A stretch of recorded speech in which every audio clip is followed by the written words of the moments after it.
Well, welcome, my friend, Mr. Dom, a.k.a. Yungblud. It's good to be here. Hello, Scott. How are you? Great, mate. Great to see you. I come bearing gifts. I know, dude. I'm going to get into a cup of tea now. You know what I mean? Is this just hot water? Or is Yeah, it you got hot water, you got milk. I got a Mars bar for Dude, you. I can't believe you got me Yorkshire tea. Where'd you find this in LA? Well, you don't really find it. You have to send away for That's it. what I'm saying. Amazon delivery. Do you know what I mean? I'm down. I haven't seen you in like a couple of years. So, by the way, it's so great to see you. And also, I wanted to do this because as a little homage to your success, how well you've done. It was pretty crazy. I remember that first week when I came to LA when we were just trying to get signed. Yeah. And we met, and it's pretty. I don't know. I think we'll unpack it in a minute, but like going into like the next album and kind of what it means, it's almost literally like a full circle reincarnation moment. You know what I mean? That's why I wanted to come on here, because you were literally one of the first people that backed me and kind of saw what I wanted to do and be. You know what I mean? And it's cool when you kind of come back to your friends and like come back to where it all began. You know what I mean? 'Cause it's so easy to fucking forget. Yeah, it's funny, Dom. Like I still remember. Like I was with John Janik. I guess it was 4 years ago. I was in his office, and he said to me, "Listen, I'm going to take you to the show tonight. This guy is playing the Viper Room. He's our biggest priority, and he's going to be the biggest rock star ever. And you got to join me at the show." And I went with him and Daniel Senna from Interscope. John's the president of Interscope, and I was blown away. The Viper Room. Was it 4 years ago? 5 years ago? You see that too? My tooth still chipped. Happened that night. Yeah, it happened that night. Amazing. I remember on stage, and I was like bleeding. I was like, everyone's like, "Oh, we got to get that fixed, man." I was like, "No way, it looks sick." You know what I mean? So I've had a chipped tooth, but it keeps getting bigger and a bit more chips. Like, not careful, I look like Keith Richards in the 90s. Well, it was incredible then. I was blown away. And your rise to success has been incredible. I love seeing what you've accomplished. It's been about 3 years since I've seen you, I guess. The show, as you know, because you've been on the show before, so this is your second time on the show. Now we're involved with Spin Magazine. You're on the cover. Dude, it's so mental. I literally remember seeing Nirvana on the cover, and like that was their first proper editorial cover, I think. And, you know what I mean, on Spin, I was like literally had Kurt on my wall, and to kind of do Spin Magazine was pretty mental to me. You know what I mean? It was literally, I remember when Nirvana got offered Rolling Stone. I can't remember what the editor of Spin called, but Kurt called the editor of Spin. Was like, "Should we do this, man? Is it like a bit fucking weird, man?" And then the guy was like, "Yeah, you should absolutely do that. It's fucking Rolling Stone." You know what I mean? But I was like, I think the heritage, it's really the rock and roll magazine Spin, isn't it? You know what I mean? So I think to be offered that cover and to kind of really get kind of deep with it, you know what I mean? I wanted it to be a Spin cat. I think there's a lot of fucking editorial right now that feels so plastic, and it's really bad for the planet. You know what I mean? Literally and metaphorically. I think I wanted to bring something raw to the magazine cover. You know what I mean? I think a lot of time it's very studio, very kind of like fast fashion clothes, and it makes me a bit sick. You know I remember. I mean? I think you did like a walk down Hollywood Boulevard with Danny, the creative director. It was literally just kept it real, right? I think with it all, I think with this kind of new record that's just kind of been announced, it's literally going back to what fundamentally made up Yungblud, and I think kind of I want it to be as raw as fuck. You know what I mean? I want it to really kind of ensue my morals and kind of really back up what I've been about for a long time. Because I think as you can kind of, it's a bit of a poison chalice, this thing, you know what I mean? And a lot of people, your message can get diluted because your narrative isn't yours anymore. It's the world. So anyone can say anything about you and it can be perceived as the truth. You know what I mean? And firstly, I just was like, I'm saying with this album, don't believe everything you read. And if you really want to know who I am, listen to it and please read the words, because like this album it's going back to Pink Socks, Lager, Yorkshire Tea, and a mentality that is all about being unapologetically who you are. And I'm going to fight for equality, and I'm going to fight for people. I think I believe there's a lot more good in this world than there is bad, and we got to fight for it. But I ain't going to fight for it politely. And it's hard to see at this time when you look at what's going on around us. That's what I'm saying, it's and hard to I find think think with it all, I think we have got to love a lot more. I think that's got lost in the world, and I'm really excited to put this record out. You know what I mean? And you built such an incredible community with your fans. I mean, it's Dude. crazy because the last time I saw you, as I said, was like 3 years ago, and I remember, I believe it. That. I love it. I think it was the Fonda Theater. I live right by there, Dom, and I was there. I guess you played there like 3 years ago or something. They had the Fonda Theater? Wild, absolutely wild. Yeah, 3 years ago before we all got locked inside, and magic show, man. Yeah, and I remember it building. So I remember the Viper Room to bigger venues, and all of a sudden you're playing the Fonda, and I went there, and I went to go say hi to you, and there was literally thousands of people outside on the street waiting for you to come outside. And I was like, you built this incredible community. Incredible. I think that's what I'm most proud of, to be honest. I think, like, if you really know Yungblud, it was built with 4 mates and an iPhone.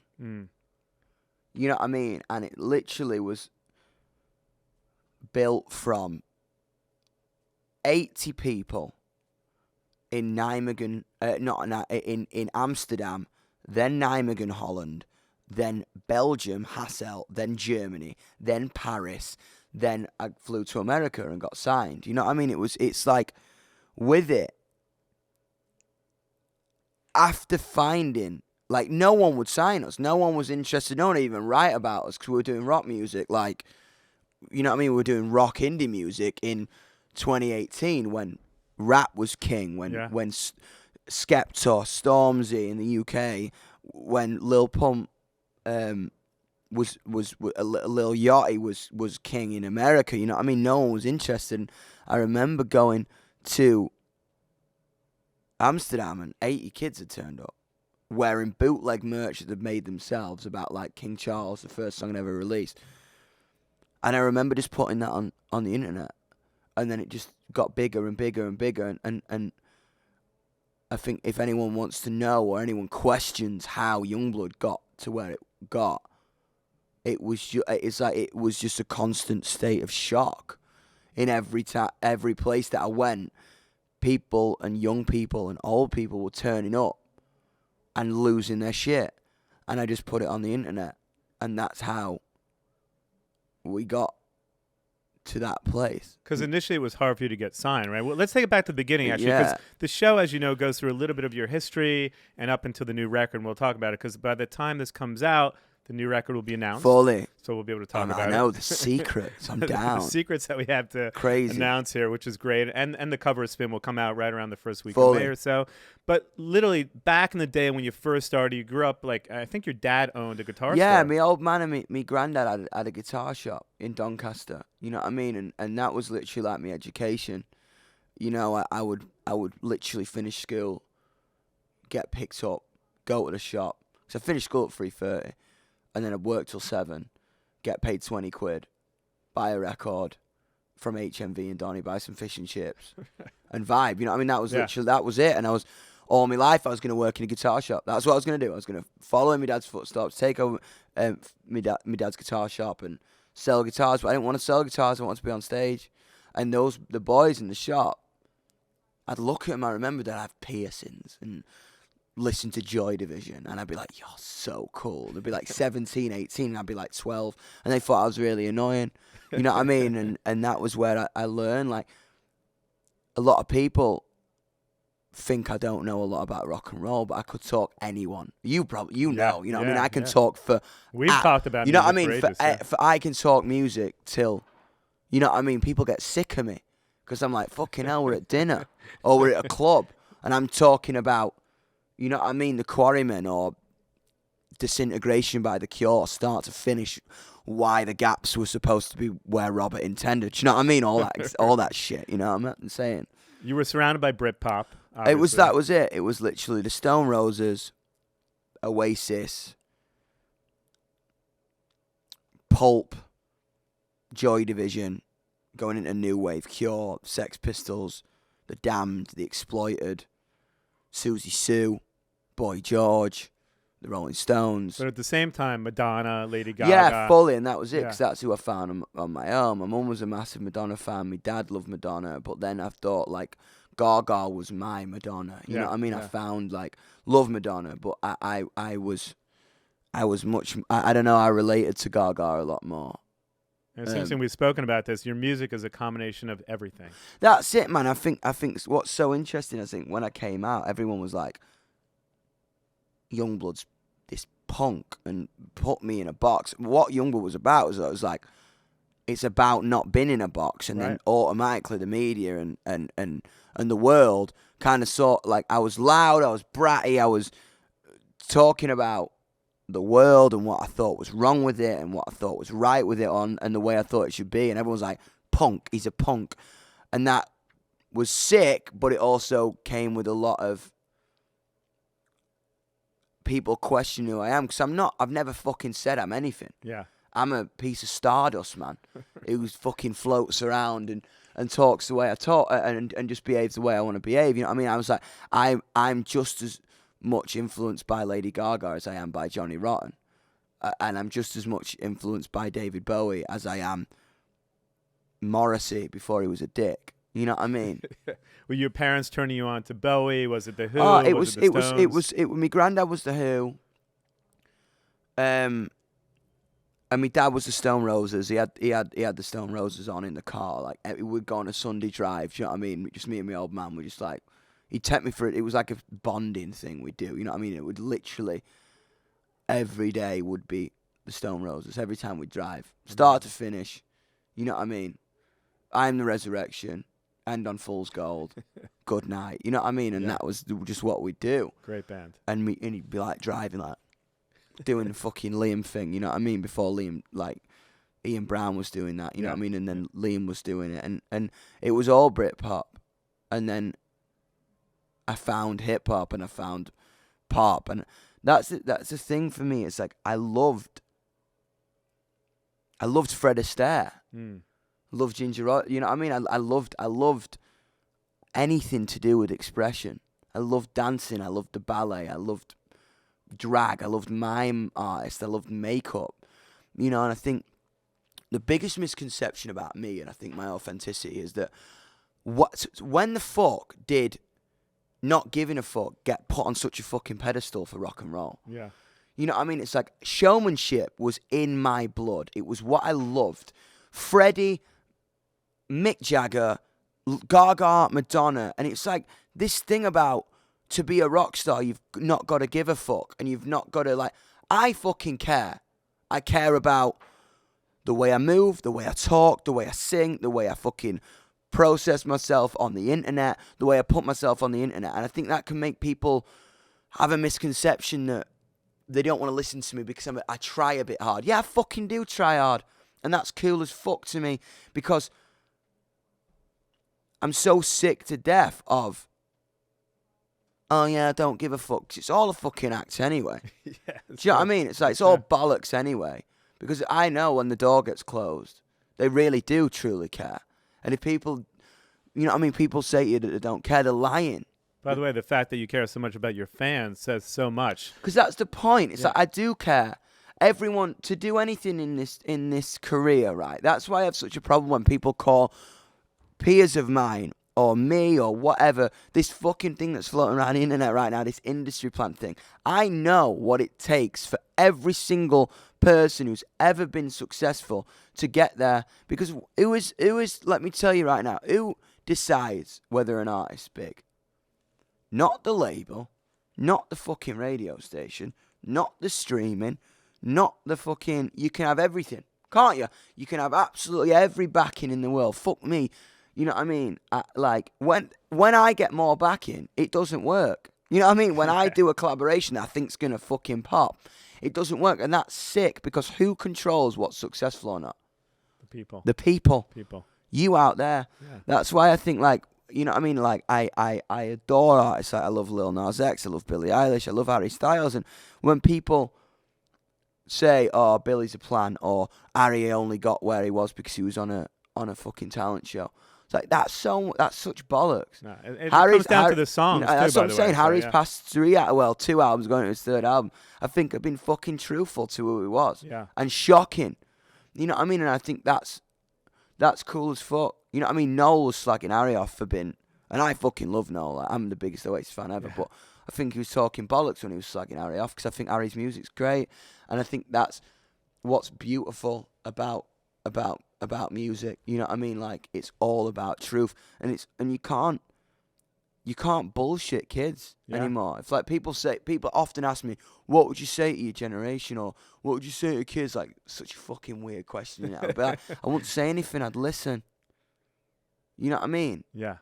And that's the point. It's interesting, though. You worked so hard for this, though. It didn't happen overnight. Dude. And you worked your ass off. You've been around the world, I think, 7 times now, Yeah, though. it's pretty Since I've seen you, which is crazy. It's pretty... I think that's really kind of what's made me so excited about this next record. Is like, it's pulling back to basics. It's pulling back to Pink Socks. It's pulling back to the community. It's pulling back to what I want to say. You know what I mean? I think everything up to this point has been such a massive explosion of expression and truth in that minute. Even if I was not going to believe what I was saying a year later because I grew up or I read more on it, I was like, if you listen to me or whatever, I am telling the fucking truth, even if it's completely naive or the world moves on very quickly.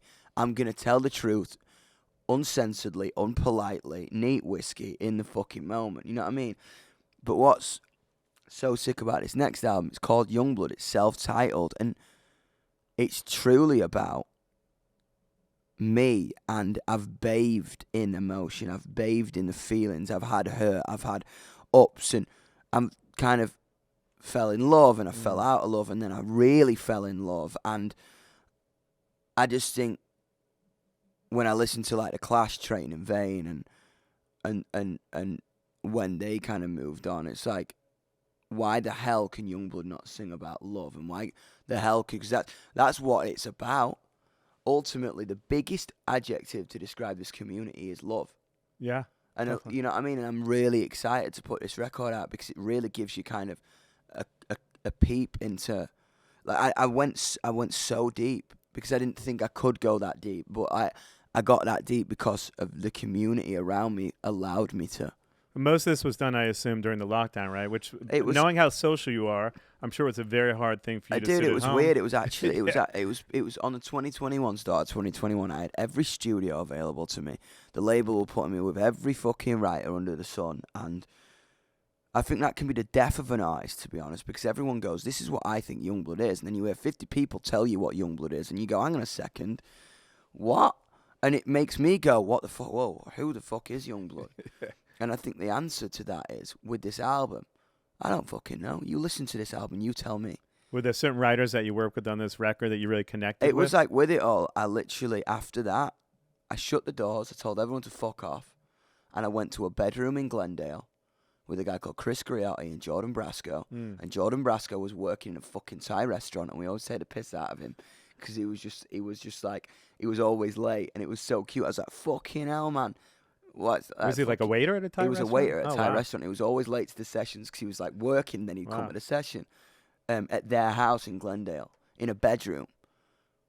And that's how it had to be made. It was like, it had to be this reincarnation to being 15 years old again, going, people don't understand my intentions. People don't understand the way I express myself right now. So it's the same thing I felt when I was 15 years old at school. Incredible. I feel this. It's almost like, and it's so trippy. Like Grant Owens from We Found New Music hit me up yesterday, and it's so crazy that I'm talking to you and Grant. Yeah. Who, when I first came here, no one gave a fuck. Yeah. It's kind of gone full circle, and I feel like I'm starting out again, and it's just coming from this raw, beautiful place that just fucking needs to be that. If Yungblud gets too glossy, it just don't happen. It can just never be that. I ain't ever gonna be this glossy fucking pop star. Well, that's what we love about you. Yeah, I mean, I'm always going to keep say it what real. the fuck I think. Yeah, definitely. Well, talk about this new record a little bit. Obviously, I saw this video you did with Ozzy and Sharon, which So was sick. incredible. And you must have been pinching yourself thinking, like, Pretty how did I mental. get to do a video with Ozzy and Sharon? Dude, And how did this happen to me? So they're not actually on the record. No, Ozzy's not on the it's record. in the but video. Me mum couldn't believe it, to be honest. I said, you'll never guess who I've got on this in the video. And she was like, what? Because my sister had dyslexia. So, you know, you could get them, like, dyslexic glasses, what looked like Ozzy used to wear. Yeah. And he just nick my sister's glasses and sit in front of the TV and be like, pretending to be Ozzy Osbourne, you know what I mean? And Were you a big Ozzy fan? A growing up? massive. I was a massive Osbourne Yeah. fan. I used to watch Sharon on the X Factor and shit. And it was like, if I was going to be on the X Factor, I'd want to be in her category because she'd let me be rock and roll. You know what I mean? On shit like that. And I know Kelly really well. And Kelly's a legend. You know what I mean? Proper British, bratty fucking legend. Yeah. You know what I mean? And she came to a show and we connected ever since. And I asked her, I was like, "Do you want to be in it?" And she was like, I'm in Iowa with Sid because she's dating Sid from Slipknot. And at the time, she was like, "I can't, I'm on tour." But my mum and dad would love to do it. I was like, "You're fucking joking." You know what I mean? And then they came down and it was amazing. And then obviously putting this record out with Willow next, I think she's fucking great. She's got bite. Her voice is incredible. You know what I mean? I think like we had the record ready to go, and it's so beautiful when an artist comes in and completely gives your idea and your painting a complete new perspective. It's almost like the fucking picture was painted and she came in and just fucking threw fucking white, black, pink splashes all over it and just made it so much better. That's the next single, Memories, that's going to be released sometime in May, I believe. Yeah, right? That's May the 6th, so this will probably be out because we're doing this in the past. Yeah. So it's interesting. I mean, this new album, you've collaborated with so many artists, Dan Reynolds, Imagine Dragons, to a host of others. There's this incredible movement, MGK, yourself, you guys are tight, obviously, Yeah. Willow, Travis. Talk about that community for you It's and what it means. And there's a movement towards rock, which As I say, that's why you and I bonded early on when we met. That was it, man. I think with it all, as long as people got guitars in their hand and kids are playing guitars again, I think that's the goal for everybody. We all kind of represent different hemispheres. No You know what I question. mean? As I say, like, Kells and Travis been massively integral to putting live instruments on records and playing guitar and playing live instruments. Willow playing guitar, singing like she does, really pushing genre, because rock and roll was such a fucking white dude genre. And I love that she's come in and been like, fuck you. This is what I've got to say. And that's so sick to me. You know what I mean? And with it all, like, I had an opportunity to kind of do a pop punk album, but I wasn't going to do that. I really love the way that kind of when you talk about that scene, every artist kind of takes up a piece of the sky. I was like, what am I? I feel like I'm a British rock musician, so I'm going to do fucking British rock music in the way that I believe British rock music and rock music should sound. And it's so sick and so refreshing because people ain't in competition anymore. Rock and roll is such a genre of competition. Everyone's looking side to side going, what are they doing? Everyone's embracing each other again, and I think that's really cool. Even back to the Oasis Blur days where they were constantly fighting. They were constantly fighting, you know? but they were all they were drinking in the pub Right. 2 hours later. You know what I mean? That's what I think it is. It's all about that sense of community and that sense of bite that I genuinely believe the world will catch up to. You know what I mean? A lot of people are mad about kind of younger artists touching the sacred genre of rock. Well, you have that camaraderie with MGK, and talk about that for a moment, right? You guys have been doing, during lockdown, you did the Yungblud show. Yeah, brother, it was weird. I think we struck a chord with I Think I'm Okay, and we did something really, really crazy together that we didn't expect. We just literally, I walked into his house in a skirt, and he's got all these fucking mates in, odds, smoking joints and that. I'm like, hello, lads, in me fucking mini skirt going, how's it going? You seen the Machine Gun? And they were like, oh, yeah, he's in the back. And that night we were all, I Think I'm Okay. And it was... Had you known him before? That was the never. first time you He ever met texted me. He got my number from Halsey. And he just texted me. I was like, yo, let's work. I was like, cool. But it became this incredible friendship. Dude, it became this fucking... I would say you're almost like soulmates, Yeah, right? it became this just fucking... I just think, like... We just have an energy that's just, like... beautiful, and I think it's cool. We fight. We fucking love. It's just fucking that energy is what is needed. You can't... I just think artists, you can kind of be 70% connected because it's almost like we're working together. We want something out of each other when that's not the way it should be. It should be like, let's just fucking create and have fun. Is he going to be on this new record? No, he's not on this new record. As of yet, I think... I don't know, we're kind of doing our own things for a bit. We'll probably come back and join together, but I just think, like, that's important to kind of be like the ocean. Yeah. Everyone should kind of respect each other's art and then come together when the time's right. You know what I mean? And just this beautiful fucking wave. I would love to see a collaboration with you and Liam because I think that'd be incredible. I think that it'd be hilarious. I think me and yeah. Liam sitting down together would be it'd be fucking great. hilarious. A lot of old rockers would get mad about it, but I think that'd be fun. And I also think that's like the one band, if they would get back together, you would love to tour with. Oh, it'd be mental. Yeah. You know what I mean? I think they're... to be honest, I probably wouldn't want to tour with Oasis. I just want to watch them. Yeah. You know what I mean? 'Cause it's part of the magic. If you see him backstage, if you see fucking Liam in, like, what's Liam? Oh, he's in the toilet having a shit. That'd probably ruin me fucking life. You know what I mean? I was like, fuck's sake. The myth is gone. Yeah, the myth is gone. It's like, to me, he just sits in a little box in a parka and then comes out and he's a fucking rock icon. You know what I mean? But I think if it's like, he's you know what I mean? He's having a shit next door, I'd probably cry. Be like, fuck. Are you a Noel or Liam solo project kind of guy? Because I actually love the new stuff that Liam's doing. So do I. I think they're fucking great. Yeah. I don't know. I love them together.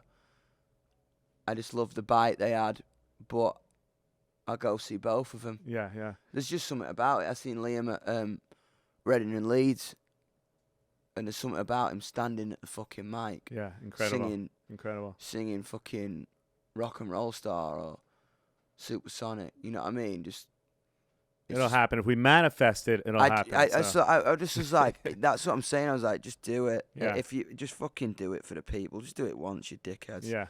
By the way, I don't know if I made that tea. I No, tried to bring you all the right things, but I'm not down. sure. I'm gonna crack my Mars bar. We got the Mars bar. That's what I'm saying. I'm literally gonna crack. I'm down. It's like there's also something called Penguin. Penguin chocolate bars. Those are also good, apparently, to dip in. You just dip in your tea. You know what I mean? I was doing a lot of research for this for you, but I found that this was probably the thing that you do the Mars most. bars. My Mars bars are my favorite. You know what I mean? I love it. They're all hard to get here, but we found them for you. I'm down. So talking about the new record a little bit, Dom, let's get into it a little bit more. So the record should drop sometime in the fall. Did you collaborate with anyone else? September 2nd. Okay, great. And is there a title? Can we talk about, Self-titled. Self-titled, okay. Yungblud. And it's really about finding your truth for this record. I think when you kind of have a third album, you really, if it's like London Calling by The Clash or Queen's third album or Bowie, it's like you really figure out who you are. And you really figure out, up to this point, it's been me going, hello, I'm Yungblud, everybody love me, please, because I love you. But this album's like, it's got that, like, if you look at the cover, it's got this sadness to it, and it's got this kind of like, I'm over here in the fucking corner. If you want to listen to it, listen to it. If you don't. Is this the album that you're most proud of at this point? I think so. Yeah. I think it's literally got to a point where it's just like, I can't wait to play this album for people who hate me because it'll give them context. Let's talk about that a little bit. I mean, I love the fact that you're always spreading positivity and love out there. And there is a lot of hate online, but I don't know why there is. Ultimately, you're one of the best artists of this generation. But I think some of this record and some of your other songs, even Fleabag, spoke to the fact that there's this negativity out there when there shouldn't be. It should be about spreading the love. Earlier, I think I fucking try. Yeah. And I'm loud and I love with every single ounce of me, and people hate that. And you're real, and so that's another. I think that's the thing. I think I tell the truth, and I think when someone's so abruptly loud and abruptly truthful, people are like, that's not fucking real. That's not real. No way that's real. And I'm just like, I would love to sit down with people for 20 minutes who think that it's all a facade and it's all fake. Because I think if anyone sat with me for 15 minutes, they would know that what everything I'm about, and that literally all I'm doing is just putting my soul out there. Yeah. Literally, and I think that's the thing with this album. It's like I don't care. It's not that I don't care if people hate me or hate it. It's that I can't care because this album's about me. This is me putting my soul on a fucking plate. If you don't like it, I can't really do much about that, can I? Yeah. You know what I mean? I think as an artist, you can kind of do little things that dilute yourself a little bit in the name of success. And I've done that. You know what I mean? I've done that a couple times to get a little bit bigger. But what I think's beautiful, it hasn't fucking worked. Mm. And I think the things that have worked is when I've been so fucking truthful. And that's cool because I've just been on this journey of figuring it. You've literally watched an 18-year-old young person grow up and tell the truth. And now I'm 24 years old. And I just think like, I'm so excited to put this album out. I mean, you've touched so many fans with your music, and when you talk about the Black Hearts Club and all your fans, I mean, are there stories in particular that you remember that you've touched, you've changed fans' lives? It's like, I'm not gonna lie, they are the reason why I literally get out of bed. They are the reason why I didn't fucking top myself. They are the reason why I genuinely breathe. You know what I mean? I think all this is about community. Mm. It's like when you talk about journalists and again, like people going, I don't really get it. And I'm like, you think this is about me, don't you? It's about them. How naive of you. This is not about me. This is about us. I think there was a beautiful article that was written when we played the Albert Hall, and someone was like, oh, fuck. I came as a Yungblud skeptic and realised that it's not about him. Because it's not about me. I'm so fucking sick of people being like, oh, Yungblud, it's that bratty northern British kid. It's like, it's not. It's a community of people all over the world coming together for one reason, to feel seen and to feel heard. And it's like, if you are out there listening to this podcast and you don't know who I am, and you feel like you don't have a voice, or you feel like you're underwater, you feel like the world around you, your mum, your dad, your friends, your work colleagues, anyone, your boss, your fucking vet is not listening to you, you don't have to be some alternative person with a nose piercing. You can be coming home from work right now. You can be going through a divorce right now. I promise you, come into this community and we will hear you, and we will be a family to you, and we will understand you, and we will connect with you. You can walk into a Yungblud show and there's 10,000 people. You're not going to see a gig. You're not going to sing the song that's big on sing the song back that's big on the radio. You go in there to see people around you who are put on this earth for the same reason as you, to be who they are, without censorship, without pressure, and to defy the fucking world that's putting weights on their ankles. Yeah, because essentially when you were a kid, you were misunderstood. I think, That's right? it, man. It's just like with it all, it's like I was far too opinionated for my own good. I had red hair at fucking 6. You know what I mean? I was like... You're even acting early on. I was just like, I wanted to just express myself. And yeah. I think people are afraid to kind of... People don't like being told that they're wrong, especially if it's by somebody younger than them. When did your parents know that this is what you wanted to do? I mean, when did they finally accept? I remember my mum said I was listening to A Night at the Opera by Queen and singing it on my bed, doing full Freddie. I mean, mum, I was a crack through my door. I mean, mum said she watched me for 5 minutes, and she remembers like literally thinking like, "Oh fuck, he's really good." Like I was like 9 or 11 or something, and I was like, actually, you know what I mean? It's not like me being like, nah. I was like fully performing as I do now in my room. You could hit all the Freddie notes? Yeah, I think so. I don't know. Probably not. But I was trying my best. And I had a like fucking air comb or something. And then I remember my dad was a bit of a skeptic because my dad is almost like the Grim Reaper. Everyone who wants to be a rock star who didn't make it works in a guitar shop. Yeah, You know what I mean? Yeah. And my dad was a bit of a Grim Reaper. So he was a bit like, oh, I don't know, like, you know what I mean? But then I remember him coming to Brixton Academy, 5,000 sold out, and him going to tapping my mum and going, oh, I think he's going to do it, you know. And my mum's like, there's 5,000 people here. I think he did it already. Yeah, you know what I mean? And to kind of go back around, like, I have never felt family like I feel like with my fan base. And I don't think they have either. And that is what this is about. I think the world of the internet and trends and everything moving so quickly, I think what Yungblud is, it's almost like the antithesis to that. It's real through the digital. We find each other online and then we meet each other in person. It's not about a fucking trend or a moment. It's about a lifetime. And it's about knowing these people when I'm 70 and going through these things. Like, I want to grow up with my fan base and I want to see the world with my fan base. I want to break my leg with my fan base. I want to fall in love. I want to fall out of love with my fan base. I want to get heartbroken with my fan base. I want to get myself up off the floor because I'm having an anxiety attack with my fan base, because we're doing it together so life is more bearable. Is there one story you remember where you touched the fan so much with your music that it just resonates with you? I think it's They Touch Me. I think Mars was the most incredible experience in my life. Yeah. You know what I mean? I think, like, with it all,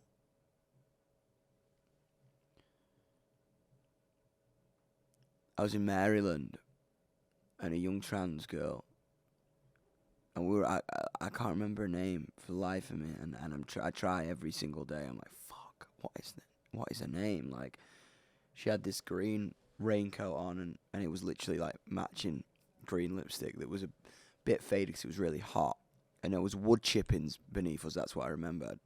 Don't know why I fucking remember wood chippings, green duffel coat and lips and she just said, she was like, this community has helped my parents understand who I am. Amazing. Because a mum and dad couldn't fathom or believe the fact that she was, and she always had been, a girl her whole life, until she said that they came to a Yungblud show and they saw other kids like her, and they saw the community scream so loud. You can't fucking fake that. You know what I mean? It's like when you hear the screams and when you hear the this is who I fucking am in a crowd, you can't fake that shit. And she said that her parents after that accepted her for who she is, and it was a moment of me life where I ain't ever gonna forget that. Wow. I had to write about it. Yeah. Because that's the thing about me. I don't fucking care about how many records I sell, Scott. I don't. I care about how many people I walk out to. And you touch. And that's it. I care about, I'm going to dedicate my whole fucking life to making people feel like they can be who they are. Definitely. And it's a lot about speaking the truth on this new record. Completely. Even the song, The Funeral, it's not really about dying. It's about life. It is about life. And talk to me about the song, obviously, and what it means to you, because I think people probably misconstrue the meaning of the song. That's the thing. I think, as I say, I wanted to call it The Funeral because it's about life and rebirth, because it's like me listing off everything I'm insecure about. Because if I said it first, then if they say it, it doesn't matter. They can't touch me. You almost become invincible. I'm just like, wanted to relay a message like, own your insecurities. They're beautiful.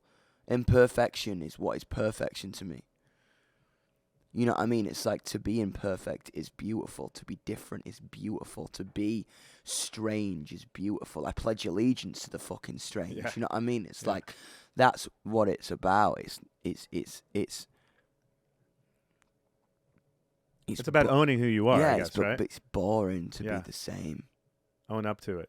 I just think if you're 70% who you are to appease the people around you, if you're being 70% yourself to appease the people around you, then the people around you are only 70% right for you. True. Very true. So well said.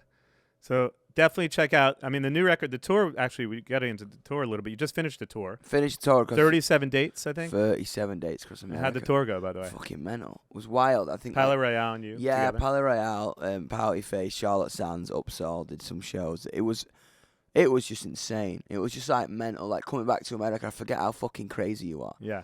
But I tell you what, Alice, the best people are. You know what I mean? And any shows that stand out for you? Any cities? Denver, mental. Texas, crazy. I just said to my agent, we got to go to Nebraska. We got to go to Spokane. We got to go to Boise, because I think that means so much to those communities when bands roll through. Yeah, they don't get music a lot. You know what I mean? And I was like, I'm going there, and I just couldn't believe how many people turned out for us. It's still a shock for me. Every time I go on stage, I ask, is there anyone out there? And everyone's like, Dom, it's been sold out for 3 months. What are you talking about? You know what I mean? But I think my biggest fear is that it's abandonment, and you know, is there anyone out there? Yeah, I love that story. I always hear that you ask your guitar tech before you go on every night, hey, how's it looking? And he's like, yeah, it's sold out. There's 5,000 people outside. That's what I'm saying. It's such like when we played Ali Pali, 10,000 sold out. He was like, yeah, there's fucking 10,000 people here. What are you talking about? I was like, oh, God. It's incredible. So let's talk about the tour. The tour continues. You're actually off. The tour continues. You're off to London, I think, tonight, right? Yeah, I fly to London tonight. I go to Europe, all across Europe, then to Australia, and then back to America for the biggest shows we've ever played here. It's actually pretty crazy, the size of these rooms. I'm pretty shocked. So Willow Smith on the new song, Memory, is coming out. Obviously, the Spin cover's dropping. Wild. The tour's dropping. Check out the new album. There's so much coming as well. There might be some movie action. I don't know. Any other scoops that we could have? Because obviously we're all about the scoops. There might be a movie soon. Okay, movie about your life. Can't tell you. Yeah, okay. Just leave it ambiguous. up to the viewers to go mental. Well, I love seeing your growth. I love seeing how much you succeeded. Obviously, like I said, 3, 4, 5 years ago, whenever we were hanging, and I think when I first met you, you had something, I don't even know, maybe it was like 40,000 followers. Now there's like 4 million people that are following you. Like, there's so much, you know, and you've done so much for the rock and roll community, and you've stayed true to who you are. I'm so excited with this new record. Dude, I can't wait for you to hear it. It's like, it's there's a sample on it that has literally fulfilled my wildest dreams. Amazing. We can't say who it is. Can't say who it is. But I'm saying to you, like, if you truly know me, have a guess. Are there references to Joy Division, The Cure, The Smiths? That's literally it. I think this album is kind of really... It's so funny. Like, I talk about... The reason I put Pink Socks on, I was obsessed with Jamie Reid, Vivienne Westwood, and the punk movement in the 70s, late 70s in the UK. And that movement very quickly, orchestrated by Malcolm McLaren, and turned into new wave and new romantics and all that. It's so crazy to me. It's almost like this album is very new wave. Joy Division, The Cure, The Smiths, Susie Sue, Boy George, Duran Duran vibes. It kind of like I've been living, starting very punk influence, very, you know what I mean, like Soho, Kings Road, Sex, Vivienne Westwood, moving on to new wave, new romantics, Malcolm McLaren, Blitz Club, Covent Garden vibes with this next record, and I'm so excited for people to hear it because I adore that music. It's what, for example, when I get in the car, it's what I put on, and me and my guitar player Adam, we always like, let's make music our mates would listen to. Yeah. One of the things I love about you is that I love the fact that you're constantly reinventing yourself. If you look at Bowie and how he was always reinventing himself, I mean, that's what I think of when I think of you as an artist. And so even, I think you did that Bowie, You did Life on Mars, which is the tribute, which is great. Honor. It was mental. And you played with Earl Slick, I think. It was Mike Garson and all those guys. It was pretty mad. Incredible. How did that feel? Must have been great to. I just think like with it all, like when kind of, I wish I would have met him, and I felt like I knew him. I felt a connection to him that it wasn't just me putting his records on. I was playing with his band in a dark room with a spotlight on, while NASA was sending a fucking spaceship to Mars. I was like, what the fuck? Like, it's closest to Bowie I'm going to get. You know what I mean? To David I'm ever going to get. And I think with it all, that's the way I am as an artist. I'm never going to stand still. I've kind of done. If I do it, I've done it. You know what I mean? If you want the same album out of me 15 times. I'm not going to do it. It's not going to happen. Yeah. So I love you, but I'm sorry, that's not who I am. Yeah. I'm always going to be. I think, like, I love artists like Linda Ronstadt as well. Yeah. You know what I mean? She did everything. Everything. Yeah. Because that's, I believe, the way I want to be as an artist. As I say, like, I want to do theatre one day. I want to do acting one day. I want to do conceptual movie album one day. You know what I mean? I've got so much to do and so much to say and so much to create. This album, it's all about, if you're doing what's current right now, you're already late. So I'm just going to create what I believe, where I believe my art and art should go. And if I'm right, great. If I'm wrong, sick. You know what I mean? I think that's the point. I think the biggest adjective is fearlessness to create, because you might not, it's never been about instantaneous credit for me. I don't care about that, being the artist of the moment. I want to be an artist over time who when people go, oh fuck, he did that and he did that and he did that. Because when you look at Bowie's catalogue, there's 17 genres in there. Yeah. But every single era you transported to in an hour when he's 50 or 30 or 40, because he consolidated and built a catalogue that's unlike any other. Well, that's the artist that you remind me the most of in terms of his career trajectory. So what an honor to have you here. Crossed. Fingers crossed. I love seeing you. We got to, hang out a little bit more often in the future. I hope I get to see you more. I love it, man, absolutely. When we're back, let's have a beer. And I want to sit down and play you the record to see what you think. I would love to hear it. Well, Memories, check out Memories. By the time this comes out, yeah, it'll be Memories out. be announced. Obviously, the funeral, the new record in the fall. September 2nd. And go check out yourself on tour, obviously. It's coming up. As I say, go follow me on social media, all that stuff, the Flavor, YUNGBLUD. I'm so excited to see you. Thanks for coming on. Thank you so much, I appreciate Scott. it, Rock mate. and roll. You're the best. Appreciate you. You too.